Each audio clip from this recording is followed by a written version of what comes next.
Marion B. town. Some might scorn me as someone who didn't follow the norms of the day. Others would call me a trailblazer. See what you think.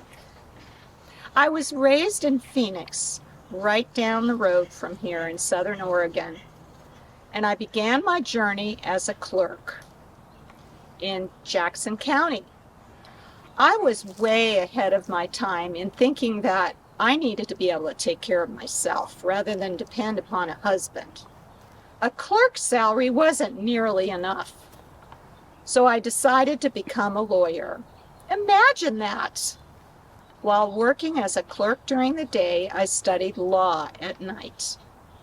One reporter wondered why I was seeking a law degree when other women my age were looking for matrimony. I think he was hoping for a date. Didn't get one. As a clerk, I was reading and filing new state laws, and I could see that the legislative process was a mess. Figured I could make a difference. When women won the right to vote in Oregon in 1912, before the national law was passed, I decided to run for office. As a woman at that time, it was an uphill battle. Running a personal campaign, I went door to door and I met with the women as they were running their households. And I met with some of the men, too. Amazingly, I managed to visit 3/4 of the households in the Rogue Valley. The results were that in 1914, I defeated a well-known Republican. Now, the legislature was dominated by Republicans then, and so I could see it wasn't going to be an easy time of it for me in Salem. A few men didn't mind my working there, but most did. When I first arrived, there was this disgusting spittoon beside my desk. Ew! No need for that thing. I replaced it with a footstool. I did lose my bid for re-election, but no matter. I enlisted in the Naval Reserve Corps. And wouldn't you know it, 1 week later we entered World War I. I served as a Yeoman F for female, doing administrative and clerical work. After reaching the rank of Chief Yeoman F, I applied to be a regular commissioned officer in the Navy. Denied. No surprise, women were not allowed to serve as officers back then. I continued to work outside the home throughout my life at a time when most women did not. After my discharge in 1920, I did some work in the Washington State Health Department. And after moving to San Francisco, I worked for the California Bar Association. During the Depression, I had a job in the women's division of the San Francisco Public Welfare Department. I never feared the men, and I always looked out for the women. Back in the late 50s, I moved back to our family home in Phoenix.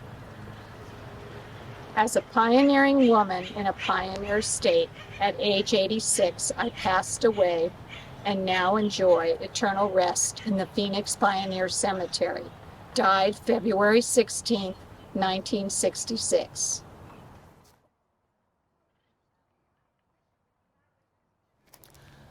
Good afternoon, folks. My name is Mrs. Eliza Tice, and I'm here to tell you a story about a son keeping a promise to his family. After all, a promise is a promise, and I raised my boy right. Our son, John Rappelia Tice, heard stories of the gold out in California, just waiting to be found. John was born in our village of Covington, Indiana, and he thought it was foolish to stay there and miss his chance to go out west and make his fortune. John was not interested in learning his father's trade of shingle making. No, he was young and full of adventure. And he was certain that it would take maybe a year, maybe 2, before he could start sending money home and return to Indiana a very wealthy man. Well, his father Jacob and I were dead set against him leaving.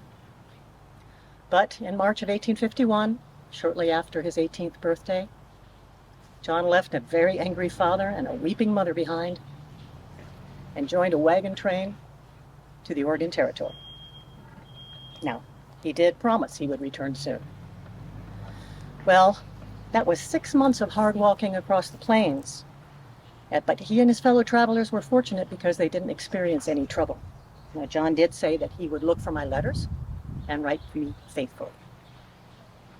John's letters were filled with news of his life. He started mining in Weaverville, California, along the Trinity River for a spell.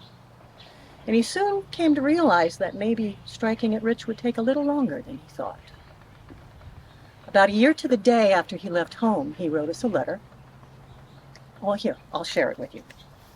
He said if he knew then what he knew now, he never would have left Indiana. He said, "I am here now, and I'm going to make the best of it and make some money before I return home. Home, how sweet the word. God only knows when I will be there, but I hope someday may bring me back to see you all again." Well, John decided to try his luck a little closer to Oregon, and he started mining a claim off Humbug Creek. He wrote that he and his partner were making $7 a day from that claim. Now, in another letter, John wrote that he expected to make his pile during the summer. He wrote, "If I have any luck, I want to be home by next July or before," but that didn't happen. With winter ending mining for the season, John decided to start a pack train business here in the Rogue Valley. And he arrived in Jacksonville in 1853 during the Rogue Indian Wars. Now, from John's letters, I gathered that running a pack train business was dirty and disagreeable work, but it did pay good wages. We later learned that in 1854, John took a break from his pack train business and he boarded with the William Wright family, Mr. and Mrs. Wright, and their 3 young daughters.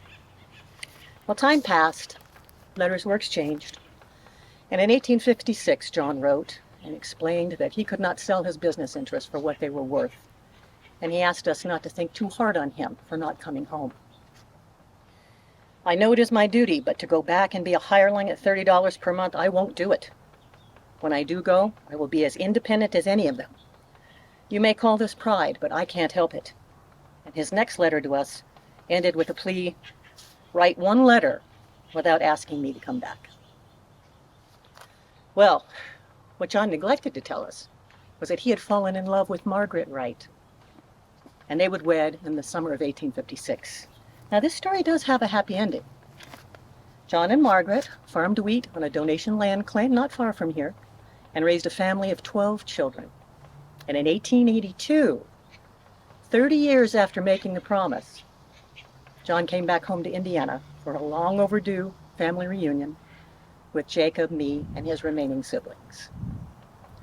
John passed at the age of 57, and Margaret passed at the age of 86, and they're buried here in the city section in Block 94.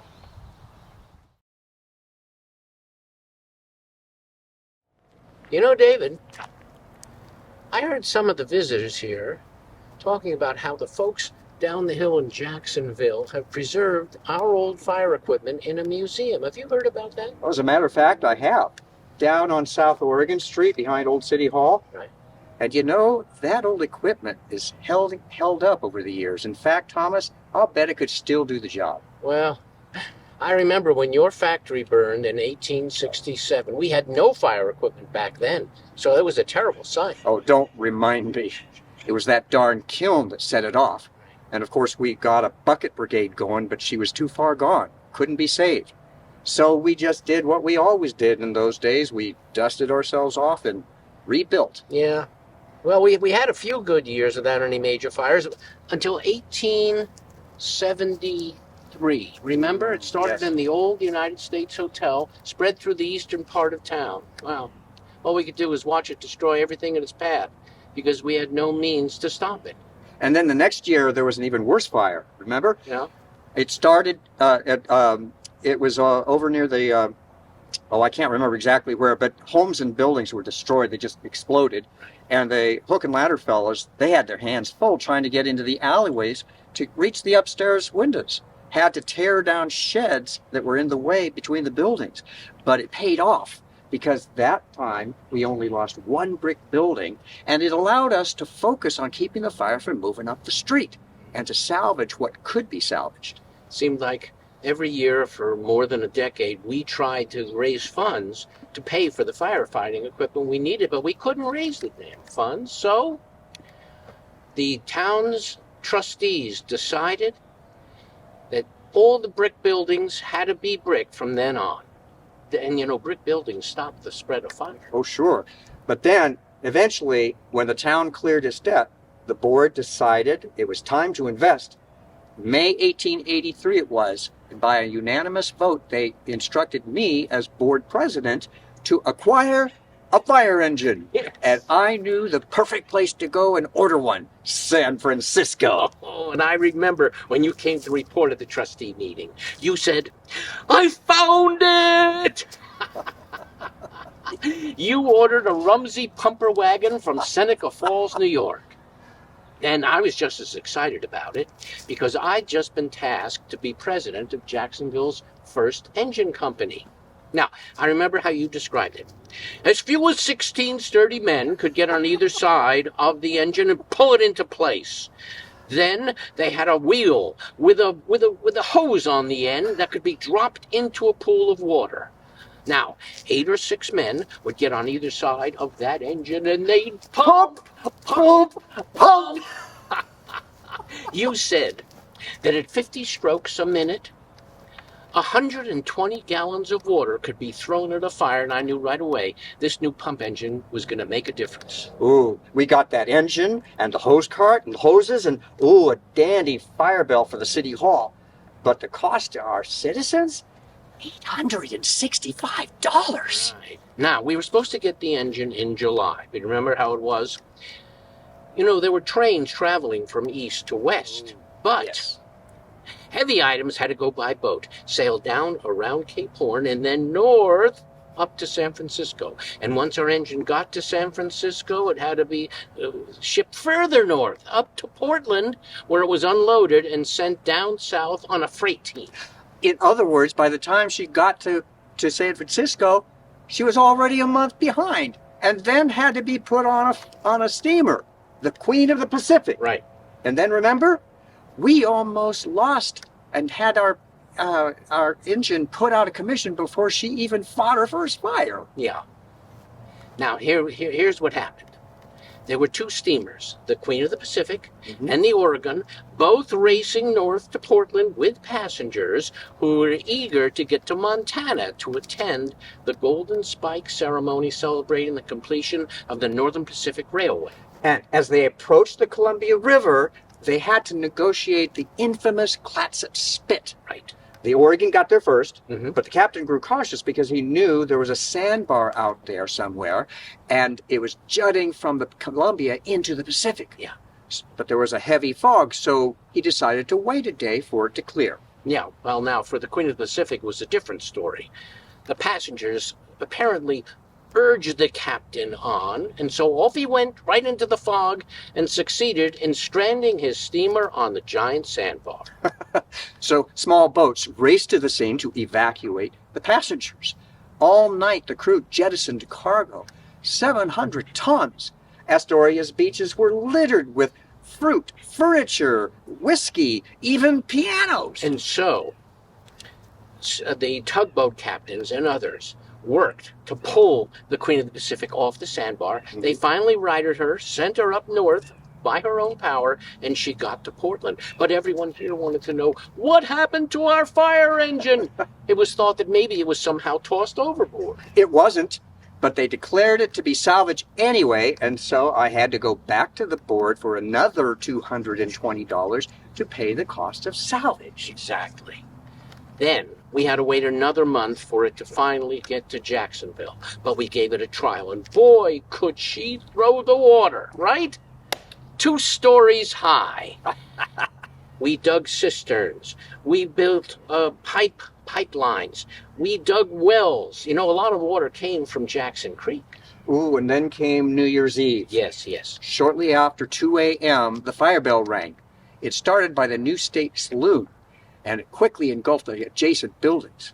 Now, our men rapidly deployed our pumper engine, but in the melee, somebody forgot to put a strainer on the end of the hose. And when they dropped the hose into the cistern, pretty soon it was just sucking up gravel. Mm-hmm. The hose and the valves became disabled. It was absolutely useless. Now, despite the fact that we couldn't use the pumper engine, I was real proud of our men. Sure. Because with their wiles, they were able to keep the fire from crossing over to the other side of the street. Now, there was about $50,000 worth of damage, and unfortunately, a lot of the shopkeepers and the residents didn't have fire insurance. Now, of course, fires continued in Jacksonville, but thanks to that fire engine, the firemen were able to keep the fires at a low level. I agree totally, Thomas. Despite all those terrible fires, our town persevered. We picked ourselves up, we helped each other, and then we moved forward. Maybe it's because we've always had very adventurous people who lived in our town. Well, look at all these adventurers out here tonight in our cemetery listening to our story. You can still see that engine. It was refurbished about 50 years ago, and it's on display now at Apple Baker Fire Hall down on South Oregon Street behind Old City Hall. You know, that engine is almost 150 years old, and I'll bet it could still pump water if we wanted it to. Yes, but before you use it, you got to be sure to put a strainer on the end of the hose before you drop it in the cistern.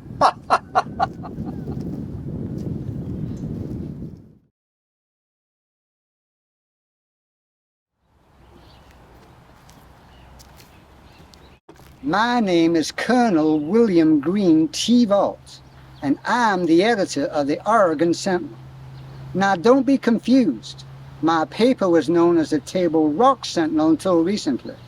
It was the first newspaper published in all of southern Oregon. Hello, I see you've met Mr. T-Vault. He keeps the good citizens of Jacksonville apprised of the news from near and far. That's Colonel T-Vault to you, my dear, and don't you forget it.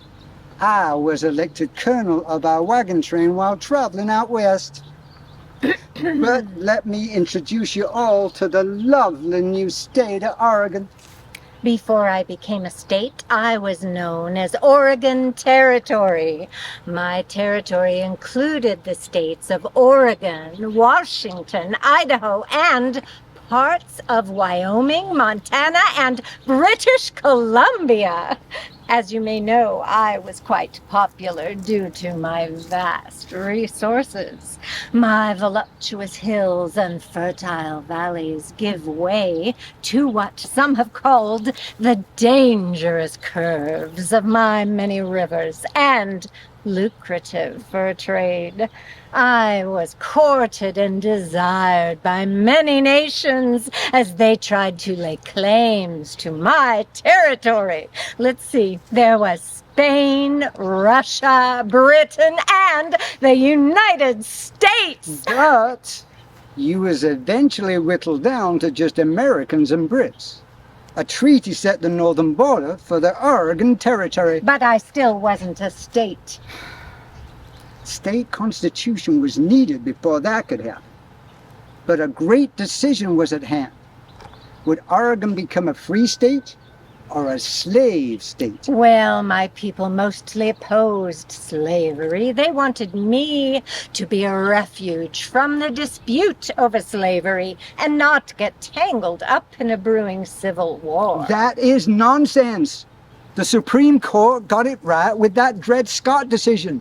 Men have property rights.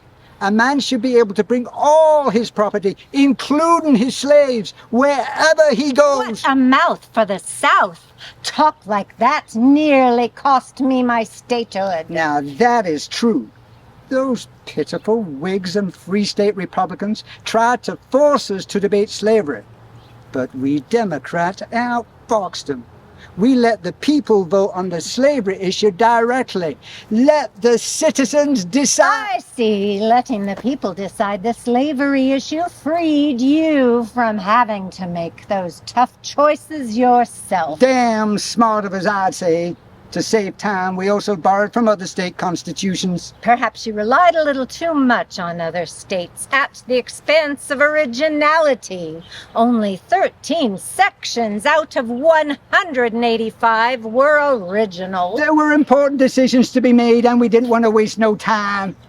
In fact, we completed the document in just 32 days. Important decisions. Those bickering men couldn't even decide where my northern border should be, so they left it to Congress to decide. I do like what they eventually did, though. I am very shapely compared to the other states, don't you think? Oh my, don't let vanity get the best of you, Miss Oregon. Well, one way or another, your voters sure liked our Constitution, approved it by more than a 2-to-1 margin, voted slavery down, meaning that Oregon would become a free state. Thank God the exclusion clause passed by a vast majority. Just what is this exclusion clause you are so proud of? Coloreds are excluded from Oregon. They can't own property or make contracts from out of state. Can't believe he'd be so proud of that. It was all right by the United States Senate. They quickly ratified our Constitution. Yes, ma'am, I am proud. It's what most Oregon pioneers wanted. For a man who fled the South under suspicion of rape and murder and confesses to being an adulterer, gambler, hard drinker with little or no scruples before having found religion, you sure think a lot of yourself. Well, in my time here, the good people of Jackson County sure thought a lot of me. I was elected to the territorial legislature and became Speaker of the House. Meanwhile, the question of my statehood lingered in the House. Many Republicans were opposed to my admission because I was considered a Democratic state, thanks to the likes of you and your exclusion clause. Or could it be your Oregon settlers were too wishy-washy? Wishy-washy? That is absurd.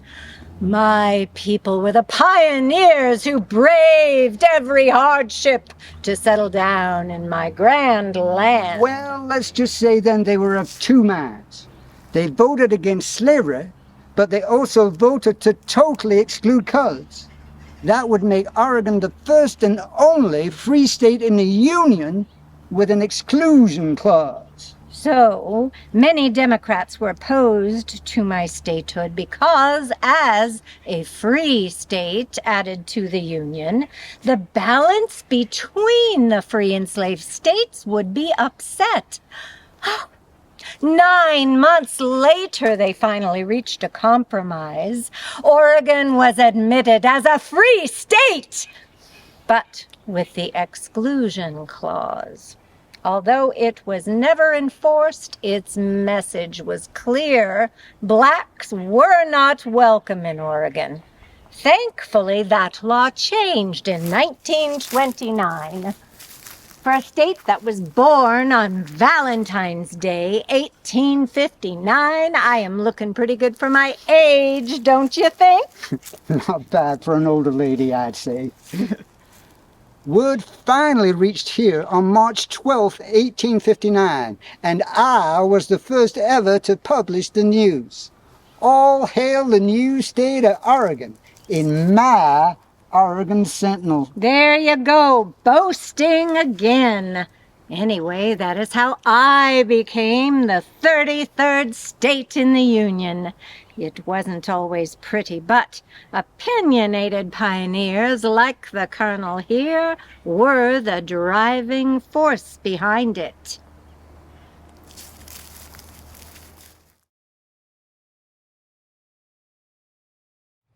Hello, my name is Laura Newber, but you can call me Miss Popularity. Well, I actually did win what you could call the very first popularity contest in Southern Oregon. Well, it was 1908, and I was living right here in Jacksonville when I read in the newspaper that a giant popularity contest was coming to Southern Oregon. I just knew that I had what it took to win the contest and the grand prize, which was a brand new 1908 Rio Roadster automobile worth $1,150. The contest wasn't really a popularity contest. It was more of a newspaper circulation contest. Well, the contest was put on by Mr. George Putnam, who was the owner and editor of two of the relatively new newspapers here in Medford, the Medford Daily Tribune and the Southern Oregonian. Well, he knew that he wanted to boost his readership, so he hired this gentleman named Mr. Odell, who was a professional promoter of newspaper circulation contests in the West. A professional. Anyway, Mr. Odell decided that we would have all the ladies in Southern Oregon be able to sign up to be in this contest.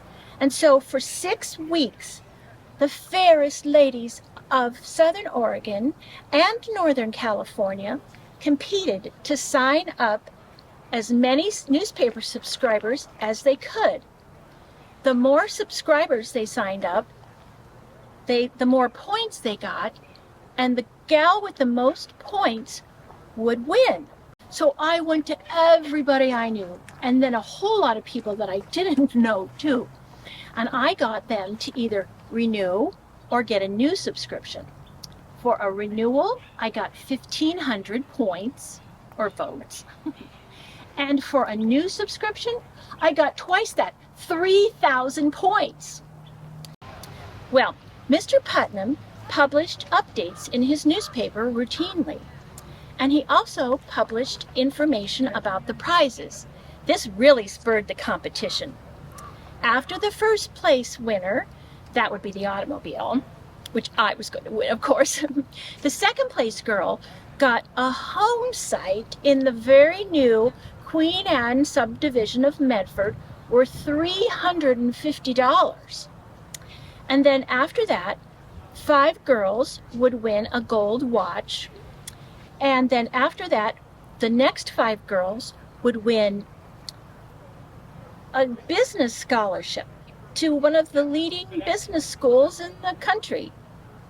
And then finally, the 5th place winners would win $100 towards the purchase of a piano from the Hale Piano Company. And in those days, a piano was worth about $200. So all in all, the prizes were worth a total of $2,500. Well, on February 22nd, 1908, we all went down to the Medford Opera House to learn the results of the contest. It was announced that over 4 million votes or points had been collected.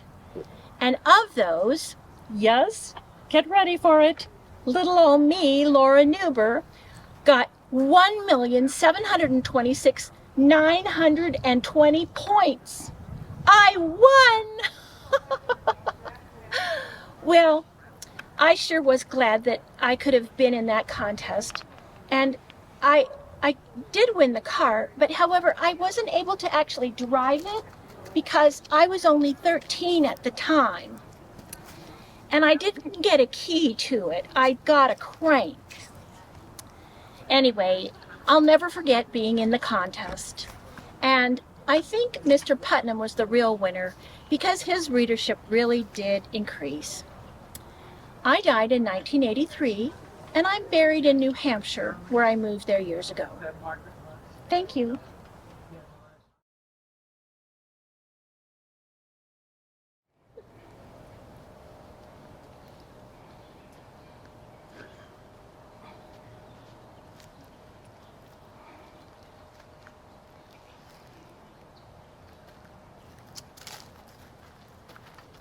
Lizzie, darling, that was an invigorating session of heliotherapy. You just can't get enough sunshine on your birthday suit, can you? Our 3rd-story penthouse roof is the perfect sunning spot, away from the stares of townfolk who view us as a bit strange as it is. If they knew what was good for them, they'd surely join us in our daily heliotherapy ritual. You know, we invited President Garfield here after he was shot, thinking he'd benefit from heliotherapy, but doctors wouldn't let him come. And so he died. Sun vitamins are so important. And with cloudy skies, I always have my helio lantern with me to supplement the sun's rays. Dear husband, put down that lantern of yours. I wish you'd confine your stitchless sunning to our roof. When you sunbathe by the old oak tree beneath the schoolhouse hill, you get the schoolboys talking. You in that old overcoat, your wild Irish curls flying, and your lantern lit in broad daylight. I am well hidden behind the tree, dear lady, but I do confuse the boys with my helio lantern, don't I? I reply to their questions with, "Did you ever hear of the man who got rich attending his own business?" Ah, Lizzie, your cheeks are glowing like ripe apples. Yours too, Patrick. You look as young as the day you fetched me from my parents' home in Indianapolis. They couldn't believe a successful businessman like you asking for my hand in marriage. They thought I'd remain the spinster editor that journalist wrote about when I was considered for Indiana State Librarian. I thank my lucky stars they chose someone else as librarian. Otherwise, I might not have met you. I thought I'd found the leprechaun's pot of gold when I laid eyes on you passing through Jacksonville in the traveling show. Miss Elizabeth St. Clair Dill, reading all those melodious poems, and just 20 years old. Why, sure, and you stole my heart away. And to think you were an independent-minded editor and publisher of the Indianapolis Gazette. It is a wonder we ever met, with you from Indiana and me hailing all the way from Ireland. But Patrick, you are the wonder. I was so happy to marry you. You are an amazing man. Coming to America at age 12, crossing the plains to Oregon on your own at 22, you began your career in Jacksonville as a clerk, and within a year, you were half owner of the Palmetto Bowling Saloon. Aye, the Palmetto was a fine establishment. My business partner and I sold her for a pretty profit. Sadly, though, we lost everything in fire in 1856.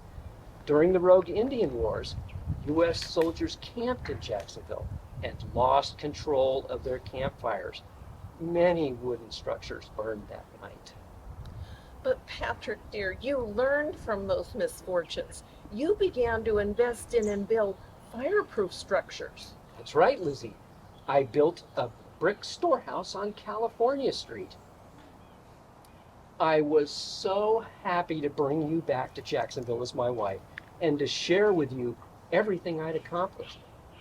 To our horror, though, we lost both the building and merchandise 12 years later. But Patrick, dear, you built our lovely Ryan's dwelling house on South 3rd Street. You provided well for me and our son. And then you rebuilt at the California Street location a 2-story brick mercantile. We moved onto that second floor, and I loved our home on California Street. It was the envy of all the town folk, you know. 'Tis true, Lizzie, especially when we built the 3rd-story penthouse and heliotherapy roof. The Oregon Sentinel declared it to be as fine a building as there is of this kind in any town in the state. Oh, my Patrick died at 78 in 1908. I was 69. I couldn't bear losing my Patrick. 1 year after my death, my dear sweet Lizzie was committed to the asylum in Salem, declared a violent dementia patient. No one understood my brilliant Lizzie as I did. Her peace was restored to her when she joined me in the great beyond. Look, Lizzie, how things have changed in Jacksonville since we've been gone. yet remain the same, dear husband. I recognize our buildings. That's right. The building we lived in on California Street now houses the Jacksonville Inn and Restaurant. And our Ryan's dwelling house became South Stage Cellars. Look, Patrick, there's even a plaque with your name on it. Lizzie, we lived a good life in Jacksonville. We certainly did.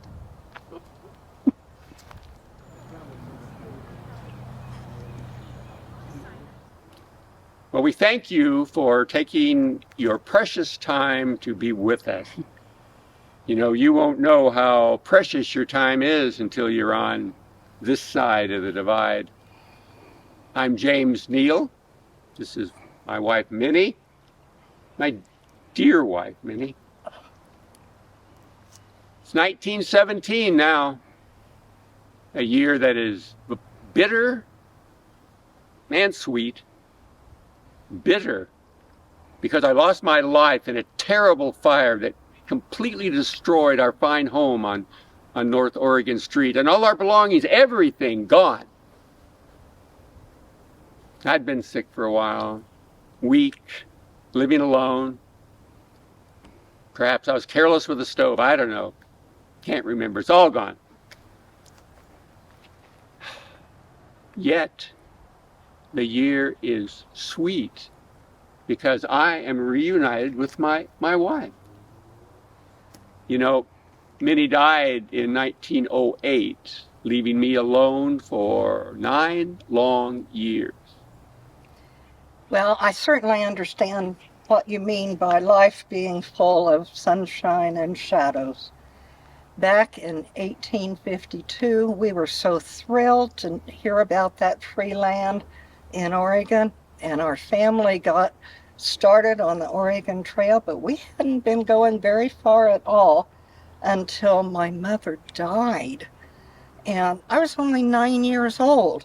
So we had to bury her beside the trail in an unmarked grave, and there wasn't even time to grieve or have a proper funeral. Wow. 9 years old. That was a pretty painful memory. Yes. Well, my family came across the trail the following year in 1853.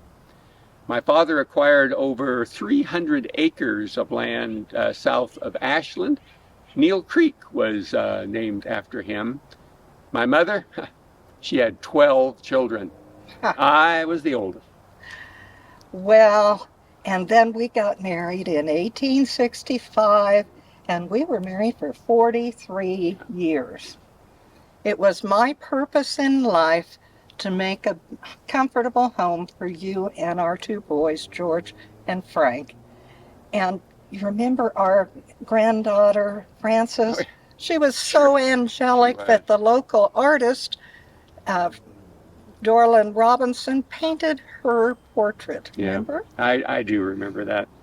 And I also remember that, well, after law school at Willamette University, I served as a staff officer under Colonel John Ross, the old Indian fighter, who, this was during the Modoc Indian Wars. That was his last big campaign. He's resting right now over in that area. Well, after that, I spent my entire career practicing law in Jacksonville. One time I was elected district attorney, not once, but 3 times, and county judge 3 times. You know, when I was district attorney, I was responsible for 4 counties: Jackson, Josephine, Klamath, and Lake. You know, Minnie, I must have been gone from home all the time during that period. Pretty much. You know, that was a horse and buggy time, and a lot of times the roads weren't even passable, especially in the winter. You know, I've been thinking a lot about that period of time, and I've come to the conclusion that almost all of the hard work, all of the effort that went into raising our boys and making our home such an inviting place, and it was an inviting place, but it all fell on you, Minnie. Well, I loved being a mother. And while you were away, I had good friends. Julia Beekman and Jane McCulley were close friends, and we did all we could to bring culture to Jacksonville. 36 saloons. Well, Jacksonville was just a gold mining camp, and we did everything we could to make it a good place to raise a family. And that's true, and you did contribute so much. But I still feel I didn't show any. I wasn't thankful. I didn't show any respect or any even acknowledgement for all that you did. Well, no thank yous are needed. We just did what we had to do. There's a statue of Lady Justice, and she has a balancing scale in one hand, and she has a sword in the other, and she wears a blindfold so she won't be influenced by what she might see. What is it you're trying to say, James? What I'm trying to say, Minnie, is that while I spent a career judging others, I was blind to all that you did to keep our family together. That's just what women did back then. Our men folk were out doing other important things. Well, it wasn't till after you died, that these blind old eyes began to see. In 1908, it was the very year that you passed, a man came out with a book of poetry. His name was Lee Hodges. And one of those poems, it struck me so hard, I started carrying around a copy of it with me. It was entitled, "Give Them the Flowers Now." Don't wait for the funeral. I have a copy with me still. Just give me a few lines here. I'm going to make my case yet. Just a kind word or a greeting, just a warm grasp or a smile. These are the flowers that will lighten a burden for many a mile. Here are the struggles and striving. Here are the cares and the tears. Now is the time to be smoothing the frowns and furrows and fears. Life is the time we can help them, so give them the flowers now. Well, it just really warms my heart, James, to have you tell me these things now. But don't worry about our life. The boys and I got along just fine. They raised up to be good, strong men, and we were fine. We should probably let our audience go to the next station. There are more stories to be heard. True. So remember, give your flowers to those you love now.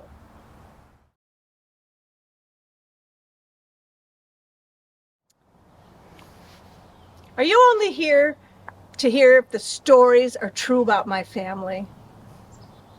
I truly thought that being born into a well-connected, loving family would have prevented me from all the scandal in my life. Whew, was I wrong? I'm Alice Berry Kane. Now, my father was a territorial manager, and when Oregon became a state, he was senator. I was born in Jacksonville in 1860, and he and Mother were friends with all of Jacksonville's most well-connected and well-known residents. Father was also a master carpenter. He helped build the Presbyterian church in town. Well, when I was 23 years old, in the spring, I traveled with my family to Ashland to welcome the railroad. That's where I met my future husband, Ellsworth Charles Kane, or EC, as everyone called him. He was the station master. EC courted me for several months, and after getting Father's permission in November, we married in 1884. We bought property in Ashland and built a home in the railroad district. I was very involved with the civic activities of Ashland, including helping form the Ashland Public Library. And EC traveled a lot. He He was gone for days at a time. So one day when I went to collect the mail at the depot, I saw an envelope addressed to EC to Ellsworth Kane. Now, I found that very odd because everyone knew him as EC or Charles. And when I opened the envelope, in it was a letter and a photograph from Amy. In the photograph was Amy, EC, and Clarence, his other son. He had another family. I was mortified. I sought out the best attorney in all of Southern Oregon, Mr. Kolvig. And Mr. Kolvig also helped me file divorce and fashion a story that would be believed by the community as to why EC was leaving. It was his health, and I was staying because I had elderly parents who needed to be cared for. The railroad eventually found out about his indiscretion, and they politely asked EC to relocate to San Francisco. I did my best to remain Mrs. Ellsworth Charles Kane, and a couple months later, the train general manager came to me with a job opportunity he said would be perfect for me.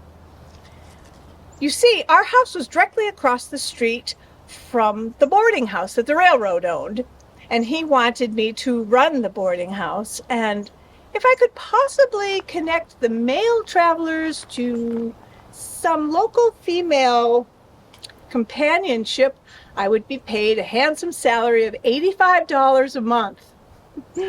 So for the next few years, I was an overnight lodging specialist.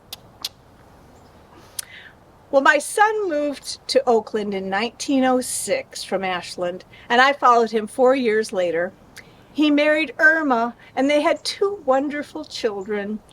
But in 1923, I learned that Alex had another woman on the side. So it's true, the apple does not fall far from the tree. And my poor daughter, Ramona, I thought she had married into a prestigious banking family. Henry Bergman and his brother ran the Bank of Florence. That was until Henry robbed his own bank and left with his secretary, leaving my daughter and the 2 children. I moved to Coos Bay to help Ramona. Well, a couple years later, they did catch up with Henry and his secretary in Birmingham, Alabama. They were tried and found guilty, and he was housed in the same penitentiary as the Diotromit brothers. Remember them? Jacksonville's famous train robbers? Well, I moved back to Oakland to live the rest of my days with my children and my grandchildren, where I died at the age of 71 in 1931. So, if you would please keep all of these scandalous stories to yourself, then I could rest in peace.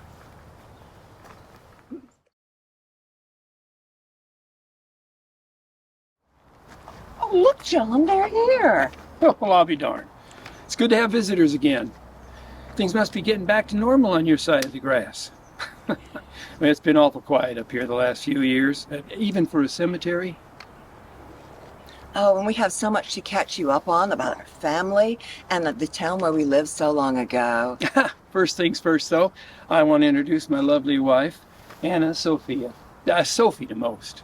And this is my husband, John Love. Our time together was brief, but it was wonderful. A Jacksonville love story, if you will. Oh, yes. I know, of course, there were challenges, just like most of you have had, but we were pioneers, and we have lots of stories to tell. I was in my 20s when we came out west in 1850 with my mother and my family. Mother's name was Margaret. Yes, we settled right near where the town of Eugene is now, in the Willamette Valley. Now, I was a merchant back in Pennsylvania, and when I heard about Jacksonville, a brand new mining town in southern Oregon, Well, I knew they were going to need merchants. So I partnered up with a fellow named John Bilger, and we bought Sheriff Matthew Kennedy's tin shop on California Street, and we prospered from the get-go. And I spent much of my youth on a farm north of Grants Pass with my parents and brother. Then one morning in 1855, during the early years of the Rogue Indian Wars, we were attacked. My father didn't survive, but he managed to tell my mother and me how to load and fire the guns before he died. We never saw my brother again. Anyway, Mother and I shot from every window in the house, moving frequently, hoping the Indians would think there were a lot of us in there. Finally, late afternoon, they went away. And when soldiers eventually arrived, they couldn't believe we were still alive. Those soldiers brought Sophie and her mother, Mary Ann Harris, to Jacksonville. And even though Bilger and I were living in some pretty cramped quarters, we offered to take them in. A year later, Mary Ann bought a house on the corner of, 3rd and C Street. And we all moved in there, lock, stock, and barrel. Except now, John and I were the boarders. Well, when my mother's health began to deteriorate, well, she moved in with us. And God bless her, Mary Ann took care of my mother's needs. Well, John's mother's health continued to fail, and in October of 1859, she died. But by now, John was a leading citizen, and the town gave him special permission for his mother to be the first person buried in Jacksonville's still unfinished cemetery. You can see her monument right there. And of course, this is where we usually reside as well. Well, by now, Sophie was no longer that little 11-year-old girl that came to Jacksonville with her mother. No, she had grown up into a beautiful 16-year-old woman.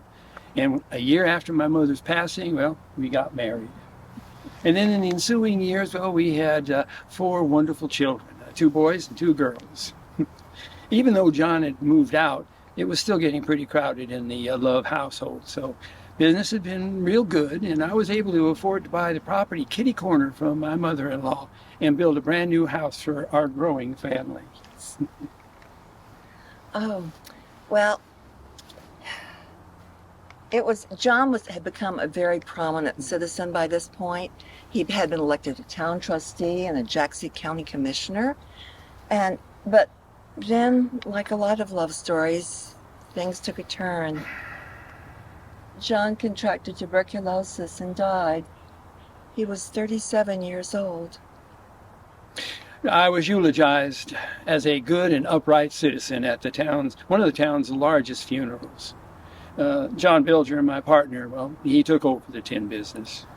And I was pregnant with our 4th child at the time.